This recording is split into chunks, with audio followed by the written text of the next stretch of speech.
If you want to understand one of the most dangerous situations in the world right now, then you need to understand the ongoing conflict between the United States and Iran, because this is not just a fight between two countries. This conflict could affect oil prices, the global economy, the politics of the Middle East, and possibly the future of the entire world. Right now, tensions in the Gulf are at their peak. After joint actions by the United States and Israel, Iran and its allies have been responding continuously. The situation changed rapidly after February 28th, when the United States and Israel began strikes on different military and strategic locations in Iran. After these strikes, the entire region went on high alert. Iran responded immediately and began launching missile and drone attacks against American and allied targets across the Gulf region. U.S. bases in Kuwait, Bahrain, and other Gulf countries were targeted. Many missiles and drones were intercepted in the air, but despite that, fear and tension continued to grow across the region. At the same time, another major crisis began to emerge, the Strait of Hormuz crisis. The Strait of Hormuz is one of the most important oil shipping routes in the world. Nearly 20% of the world's oil supply passes through this narrow waterway. When military tensions increased in this area,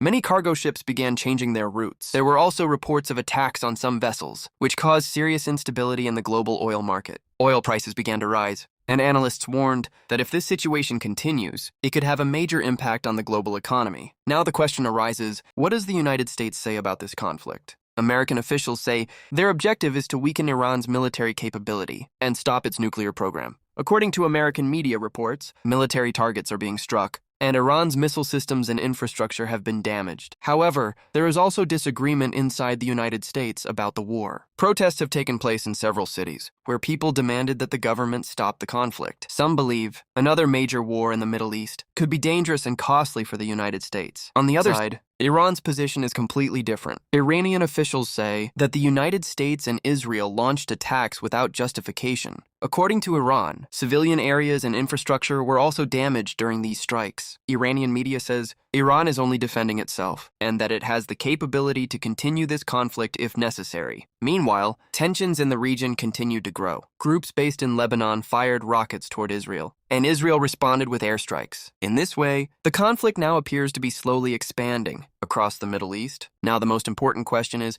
what could happen next? According to experts, there are three possible paths for this conflict.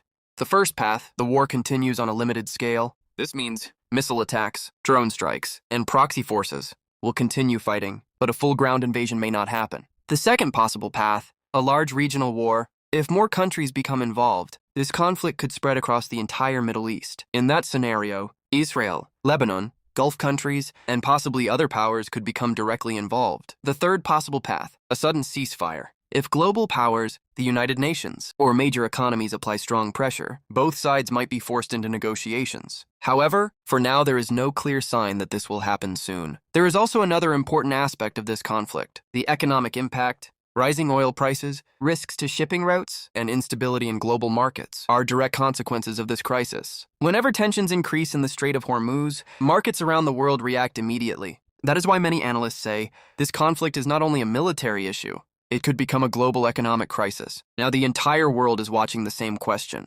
Will this conflict end soon? Or will it become even more dangerous in the coming months? One thing is certain, what is happening in the Middle East will not remain limited to one region. Its effects could influence oil prices, global trade, and possibly international politics. That is why the coming days may determine the future direction of this conflict. Will this crisis move toward negotiations? Or is the world moving closer to another major war? That is the question no one has the answer to yet.